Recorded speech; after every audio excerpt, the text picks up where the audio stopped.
Welcome to today's live. I'm Tasha. This is Brandon. We're talking about why celebrating feels so hard and sometimes impossible when you are someone who is in burnout or recovering from perfectionism. This is something we experienced for so long, and it can be really hard to hear people say, you should celebrate more, you should be proud of yourself, you should be confident. And it's just not the way a lot of us were wired.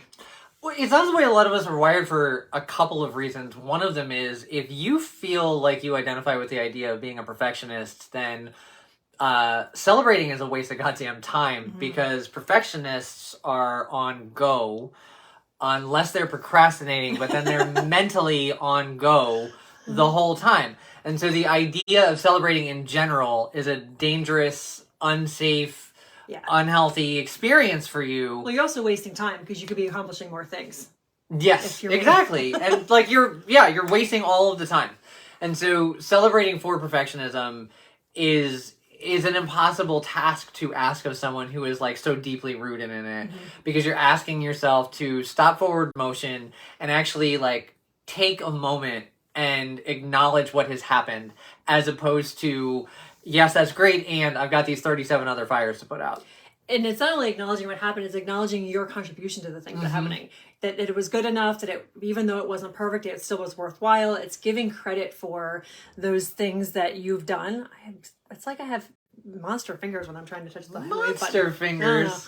The reality of being able to acknowledge, even though it wasn't perfect, it's still worth celebrating. It's still worth acknowledging that I did it. It's still worth acknowledging that I showed up and I put effort into it, and I practiced and I made progress and I asked for help, and all of these things that are really challenging when you're accomplishing a goal. It doesn't register for a perfectionist because it wasn't perfect. It wasn't what you had expected in your mind for it to be. And so the celebrating feels unsafe for a lot of reasons. We're going to dig into that in a minute. But do you feel that you are a good celebrator? If you're watching the live here, or this live or the replay, do you feel like you celebrate easily, effortlessly, confidently, with full enthusiasm? Whatever enthusiasm looks like. This is another thing that's a pain in the ass about celebrating, is we have these really specific ideas of what it means to celebrate. Like, okay, fine, shut up and I'll celebrate. But now that means that I've got to hire a caterer and I have to talk about linens, or I've got to find a bar, or I've got to do something to make this motherfucking event. It has to be a huge expression of celebration. That I don't have time or energy for, and it's probably not worth it because it didn't happen exactly the way I wanted it to in the first place. I could have done it better, and I should have worked harder, and I should have done longer. One of the things that I find so interesting right now is with a lot of our private clients and in our membership community, The Village, we have to remind our clients all of the time when we're talking about just something as, to us and our community, as basic as nervous system regulation. If you are clocking your anxiety at high, like a 10, one of the things that we have to remind our clients is you're going to do a nervous system regulation practice, and it may take your anxiety from a 10 to a 9.5. If it's not a fucking 1, a lot of our clients are like, yeah, but that doesn't count. Well, it feels 0.5 less shitty than it did a minute ago. So let's celebrate the fact that any movement at all happened ever because of the fact that you put the work in and you did something that actually changed your circumstance. And something as simple as, I feel the slightest less anxious, still feels dangerous to celebrate, because, well, I don't feel a lot less anxious, which means it's probably coming back around. Well, I didn't do it right. Right. And so I'm going to have to work twice as hard. So why am I celebrating if I know I'm going to have to work hard in the future? Sandia says, feeling ashamed for celebrating. This is something that so many people struggle with, and I am still working on it. I'm much further than I used to be. It's another way of saying, like, taking up space. Like, I'm gonna be proud of what I did, and I'm going to not just keep it quietly inside of myself, and I'm going to celebrate, whether it looks like texting a friend or doing a little dance or whatever these little things are that acknowledge I did a thing and I'm proud of myself for doing the thing. That is shunned on, especially for women.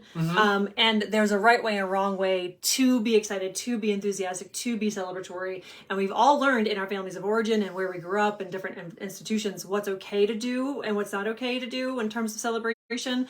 There's a right way to be celebratory and there's a wrong way to be celebratory. And we all have a little bit different versions of that.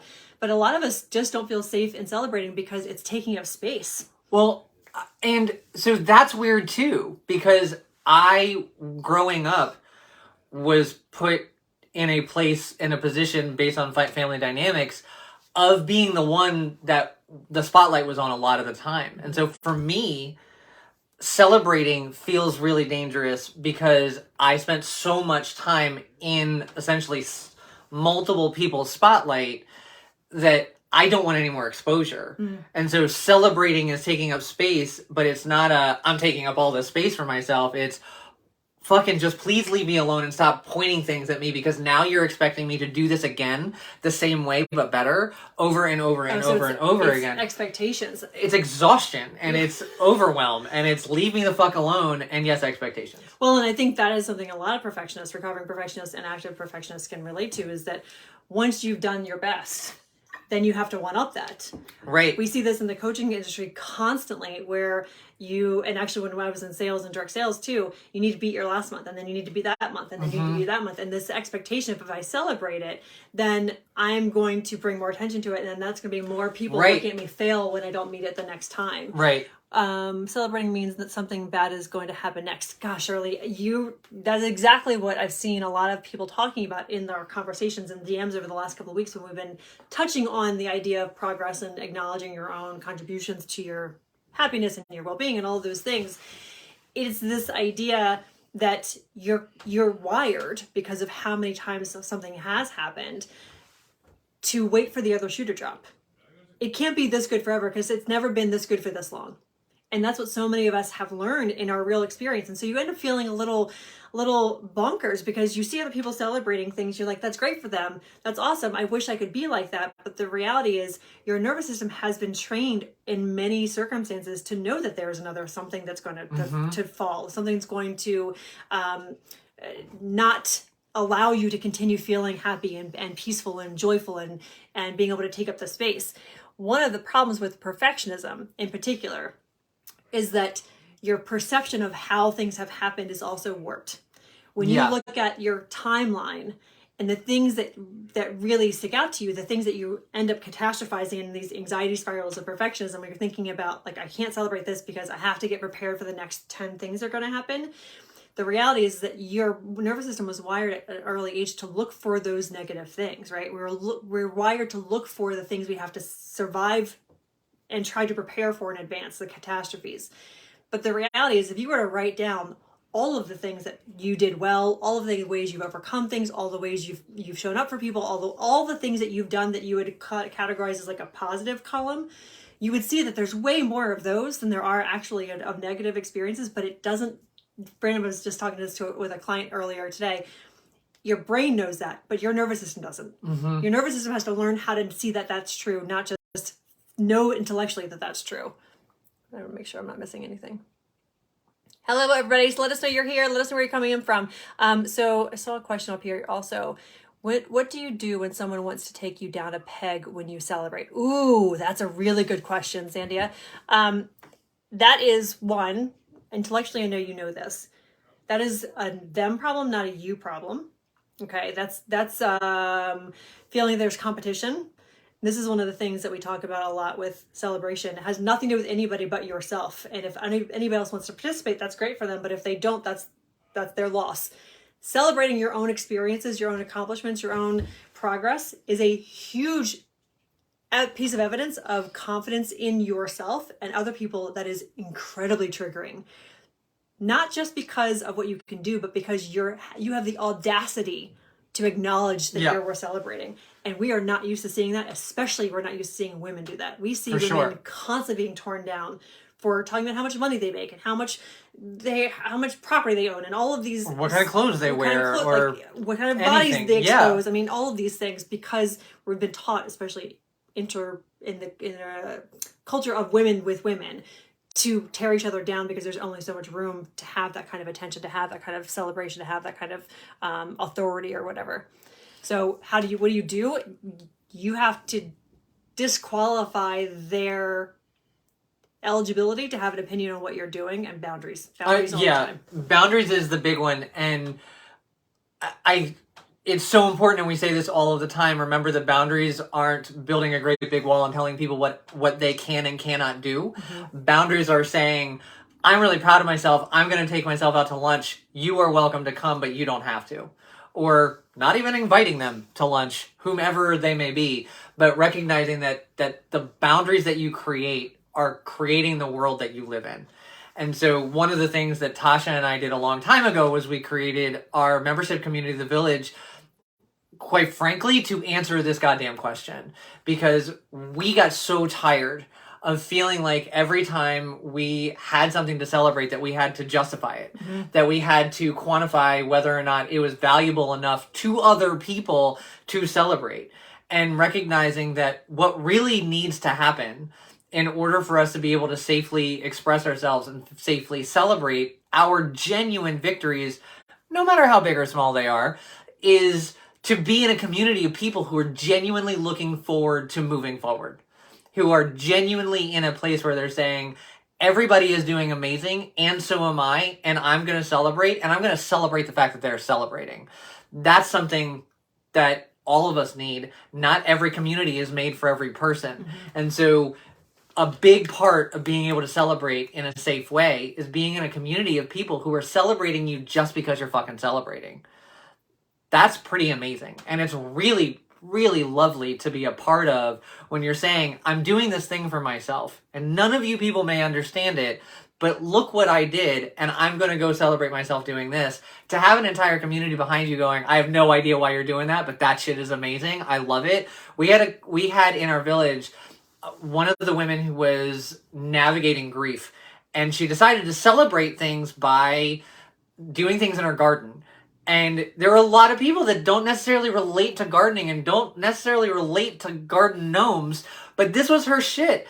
And everybody was so behind it that it turned into this wonderful conversation that lasted far longer than the celebration probably intended. But because of the fact that she was in community with people who are also looking for ways to celebrate themselves, she felt the permission and the power to be able to say, fuck it, garden gnomes are my shit. I'm doing this for myself. And it was really beautifully healing and cathartic and just really all the way around wonderful. And so it has more to do with the people that you're filling your time with rather than how to convince other people that it's going to be okay. But the answer boils down to boundaries. And the actual articulating boundaries. I want some brownies, obviously. The articulation of those boundaries is where the nuance comes from. And this is what I think we said this in one of the lives last week, but every Q&A call that we have with the village is talking some version about boundaries because it's how we all got into the positions we're in. We were not taught how to put boundaries in a place that honored what our needs and wants were. We learned to contort and shapeshift to what other people needed us to be for their safety and their sense of security in the situation. And so as adults, we're decades behind when our nervous systems were trying to create those expectations and experiences for ourselves. And so, like you said, Kezia, you celebrate by comforting others. That's the thing that you learn to do. Think about the last toddler that you saw that had their belly hanging out and they were walking around in their diaper and they're just proud of themselves. They're proud that they walked. They're proud that they found a thing that was been sitting there all day. Like they're proud of themselves and they're celebrating constantly. That's our natural state. That's really where most of us all of us are born. And then we start getting taught to you're being too much, you're being too loud, you're asking for too much attention, you want too much attention paid to you, you didn't do anything that was that big, you didn't do anything that was that amazing. We've all heard versions of that. And so a little bit over time, when you're 3 and 4, and then when you're 5 and 6, you have kids telling you it's not a big deal that you did that thing, you have parents telling you have siblings telling you, and so this little brain that was so excited about everything starts to get nervous and scared and more nervous and more scared. And so we start to pull back on this natural confidence of just existing and experiencing our full selves. And so over time, we learn that we can't take up any space. It's dangerous because when we do, we either, it evokes feedback from other people that makes them speak negatively to us, that gives them distance, that tells that we see their facial expressions and their body language that's saying this is too much or you think you're better than I am. There's all of this comparison that happens when we celebrate ourselves. like Brandon was saying, one of the things we do in the village and we do with all of our private coaching clients is we talk about wins, like starting to acknowledge. We can't even acknowledge the wins as perfectionists when you first are starting to do this work. Acknowledging any kind of progress is super challenging because it wasn't quite good enough. It didn't meet the expectations. I didn't hit the deadline. Like all of these negatives are what prioritize in your mind. And so it's really, really important that you understand that this is not a you problem. You're not broken. This is just how your nervous system was wired. And you can start to feel safe in celebrating and taking up the space that you deserve to take up. Let's talk about really quickly what happens when you do either one of these long term. When you are not acknowledging what you've done, how you've put effort in, how you've made progress, how you've changed even just a little bit. Over time, you are not acknowledging, and then what ends up happening is you have a story about yourself about how you don't follow through, how you don't ever do anything right, because your mind is so focused on what you need to fix so that you are worth celebrating later. But let's switch that. When you start acknowledging the little things, like I did nervous system regulation practice this morning. If you got our email today, Brandon was talking about how he started doing the I'm proud of myself list a couple months ago, as I did. And it's a game changer because you start realizing I'm not giving myself credit for the things I'm actually doing. Just because it wasn't hard, it wasn't a struggle, doesn't mean it's not worth acknowledging. So as you do that, you'll start to see, oh, I actually am way more capable than I have been giving myself credit for. On those hard days or those moments where you are not feeling sure, you can see, oh, I have 5 things again that I was proud of myself yesterday for. 3 of them were pretty new. Or I've never done this before and I did this thing and I didn't collapse. Right. You start building a different story about yourself going forward, and celebrating becomes part of your nature because you're acknowledging that you showed up and you did something. This also, it's important that we talk about scale. Like, we can have celebrations that we all understand, such as like a wedding or a birthday, where there's an expectation of some version of grandeur. But that's how we were taught, and then the lesson stopped. Like, no one said, hey, by the way, go ahead and be proud of yourself because today you took a shower and it was probably the most difficult decision you had to make because of all the other shit going on. Yesterday, it doesn't look like it, guys, but I shaved and like, that was a big deal because I had a million things going on last week and all of them were managing other people's anxiety. And so I had a lot on my plate. And so my personal like physical care practice just got put on a shelf. And yesterday, the only thing I wanted to do when I was in our apartment by myself was watch reruns and eat crappy food, not get up and do yoga and not get up and do a meditation and definitely not take a fucking shower and shaving. And recognizing that scale... that yesterday was better than a party. Like, it was better than having to open presents and pretend to be excited about it. Like, all of those things for me allowed me to celebrate myself, that I was doing something that was going to make this day that I'm sitting in now a hell of a lot more effective than it would have been if I did the things that I used to do. And so being able to understand that we were, Pretty Little Liars every single time. Michelle knows. Being able to understand that part of our problem and part of our scared mindset about celebrating is we were taught to go big or go home. And if it wasn't big, it didn't count. And if other people weren't talking about it, then it didn't count. And celebrating is so much more than something that is splashy for people to talk about at the hangover party the next day. Like, this is about you taking care of yourself over and over and over again so that you can keep doing more of what you love to do, feeling as incredible as possible as you do it. Let's talk quickly about the 2 extremes that we have experienced when it comes to celebrating. I am more on the side of what we were talking about earlier about how there's no celebration because I was so hyper-focused on how many problems I needed to fix with myself and how it wasn't exactly what I wanted it to be in my mind. So even though I hit the $12,000 goal for the sales for that month, it wasn't the number of parties that I wanted to do, and it wasn't this way and it wasn't that way, and I had all these reasons why it wasn't quite good enough. And so I never gave myself permission to celebrate, because as soon as I crossed the finish line, 1, I was exhausted because I was just burning myself into the ground trying to do it, and 2, I already had 7,000 other things I wanted to get better at to make the next goal I was hitting even better than the last time. I wasn't giving myself even any time to acknowledge what I did do. Right. Whereas Brandon had the other extreme where it was partying hard, partying really hard, every time there was something we're celebrating, party went from any kind of celebrating was like a 0 or 1,000. And the 1,000 is what led you to having to reevaluate and restructure how you celebrate. Yes. Also, let's be very clear. When Tasha said partying anytime there was anything to celebrate, that could have been anything. Like I didn't have a hard time celebrating small stuff because that meant I got to have a big party, even if I was the only one invited. And most of the time I was the only one invited. And one of the things that I learned on my journey of just understanding the concept of what a celebration could really look like for myself is I would work so hard to reprogram my brain to do things that were not natural for me at that time. And I accomplished them. And then what I did was I celebrated backwards. Instead of acknowledging, look at all this amazing shit you just did, and looking forward and going, where am I going next? Let me do something to honor what I just did that's aligned with where I'm going. Instead, I did literally anything at all that was getting out of bed and was like, great, I'm going to celebrate that I just did this thing. And then I would go on a 2-day bender because that's how I was taught to celebrate. And then what would happen is everything that had happened before over and over and over again.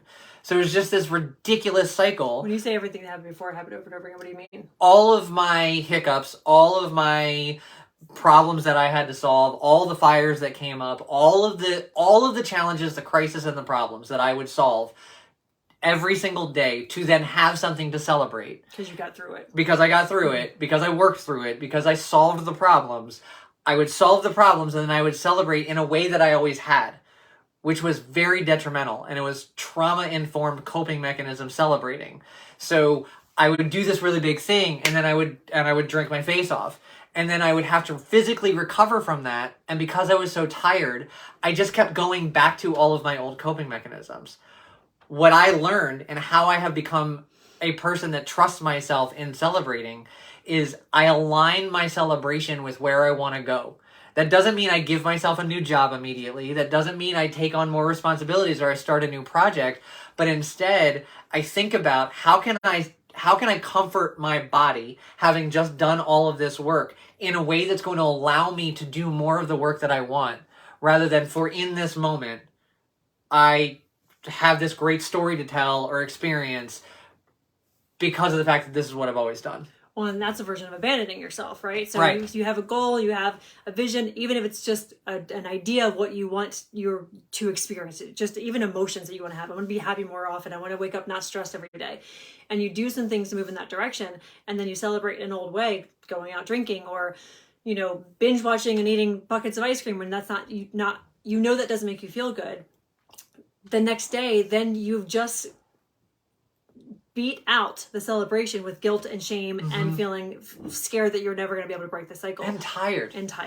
Often tired. So tired. Like whatever your coping mechanism, it's making you tired. And so if you celebrate with it, you're definitely going to be tired after already having been tired because you just did all this work. So learning how to celebrate is one of the crucial pieces in moving out of perfectionism and moving out of burnout. Because when you're in burnout, remember burnout is a symptom of survival mode patterns and survival mode habits. It's a symptom of expelling too much and not having enough refueling. Celebration can be an element of refueling if you know how to do it in a way that honors where you want to go, and it's not just a throwback to your college days. Or not even a throwback to your college days, a throwback to when you were scared. So here's the thing. All of your coping mechanisms came from trauma. Your negative coping mechanisms. There you go. Yeah. All of your negative coping mechanisms came from trauma, which means you're using those coping mechanisms to keep you safe from the trauma that you subconsciously created them for. Whether it's you're like me and you really, really enjoyed partying and drinking a lot, or you're like Tasha and at the time you thought you really, really liked working 27 hours a day, both of those things came from a place of scarcity, fear, and trauma. And we're celebrating with them. Like, that's the thing. Well, and that's what I would do. I would okay, I've set this goal. I'm going to set a new goal that I have to work twice as hard for. That's not celebrating. And so I'm celebrating with being afraid. Yeah. And I'm celebrating with scarcity. And the flipping the script is being able to acknowledge, I just did all that hard stuff. I came through all those things. Now I've got new things that I want to go do. how can I celebrate myself by acknowledging and caring for what I just did while also keeping possibilities of the future open? Not, this is a finite moment in time, look at that thing, now we've got to start all over. Because that's the other thing that happens. If you celebrate in a way by using your old coping mechanisms, you're not actually in forward momentum. You're just getting somewhere and stopping and then going back to the beginning, and getting somewhere and stopping and going back to the beginning. That is the part that community really, really helps you pull all that together. If you're in a community with a bunch of people who are doing the same work, who are really also pointed forward as well, you're going to be able to see other people celebrating forward. And so you're going to be able to take an opportunity to go, hey, wait a minute, maybe happy hour isn't as happy as I thought it was. What can I do that's fucking mellow, but still celebrating forward rather than celebrating backwards?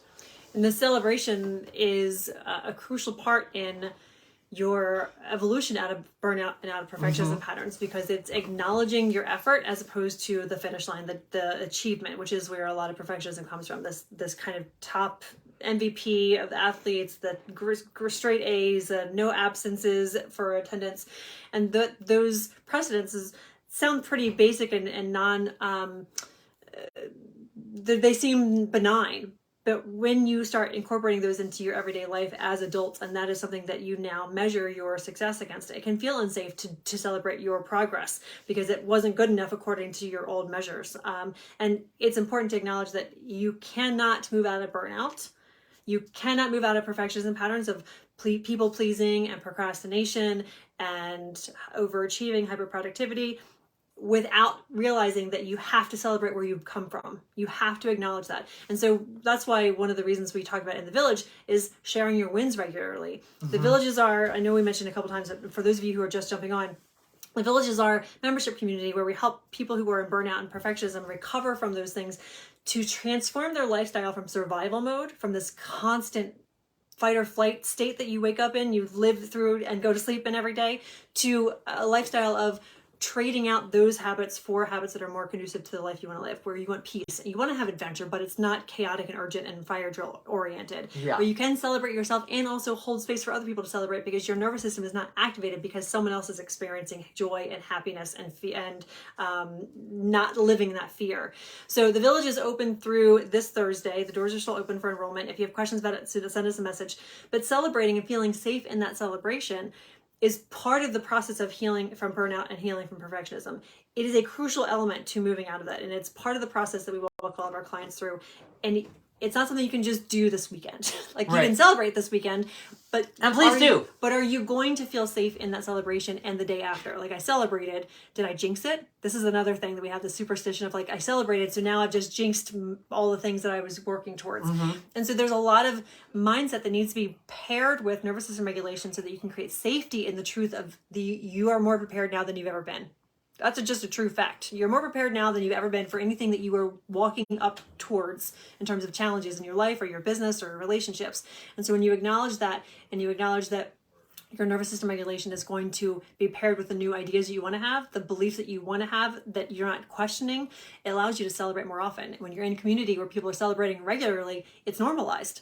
Think about if you were, and ideally you're following a whole bunch of accounts on your social media like this, but think about how awesome it would be to constantly see people celebrating things that are not having $1 million month and not having just one, mansion in Malibu or whatever people are excited about.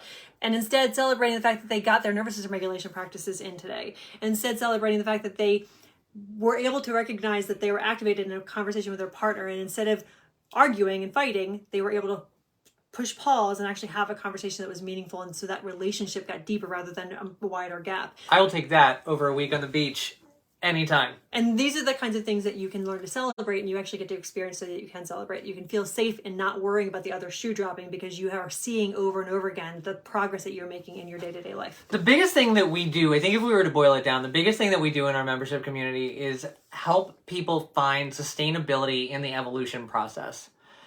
It sounds awesome to throw a big ass party because you got the promotion.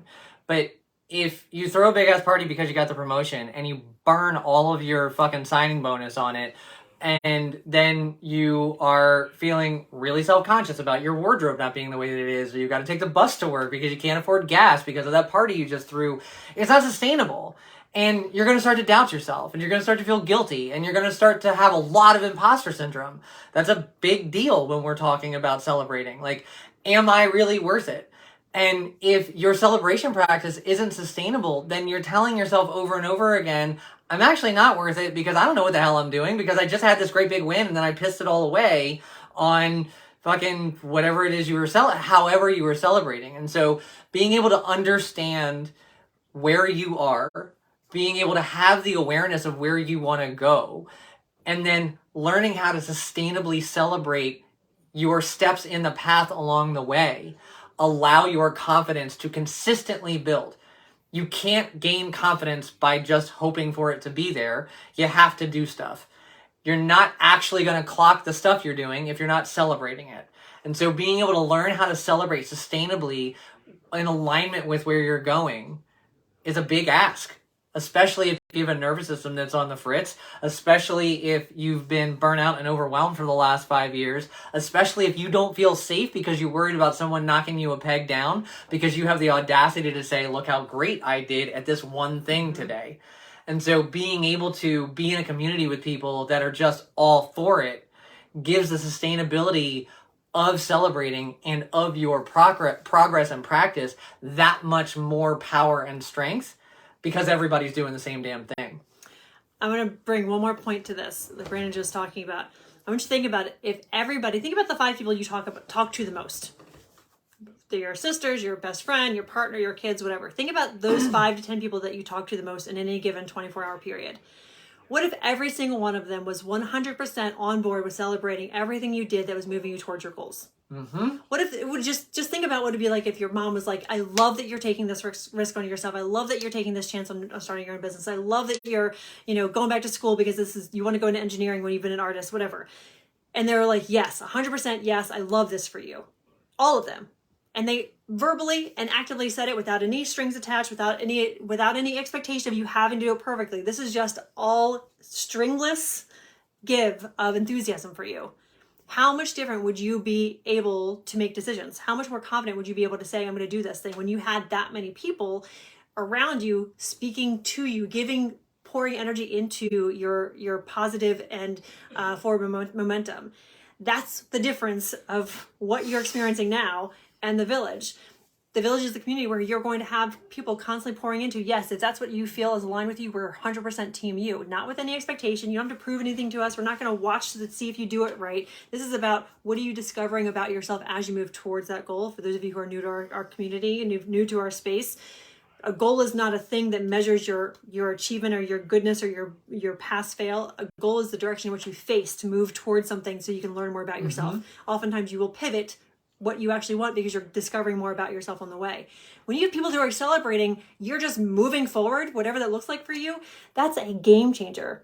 So just think about that. The 5 to 10 people that you are spending time talking to, texting with, on the phone with, Marco Poloing, messaging on Instagram, whatever it is, what if they were all super excited about you celebrating every time you did something that was honoring your needs and your wants? Every time you were celebrating something that you did that was hard, but you did it anyway because it was what you actually wanted to experience. That is how you can feel in your day-to-day life when you put boundaries in place, when you have a community that you can practice saying these things to that don't have any attachment because they're people that you don't know that well. There's a lot of freedom in the anonymity. Anonymity. I can never say that word. Anemone.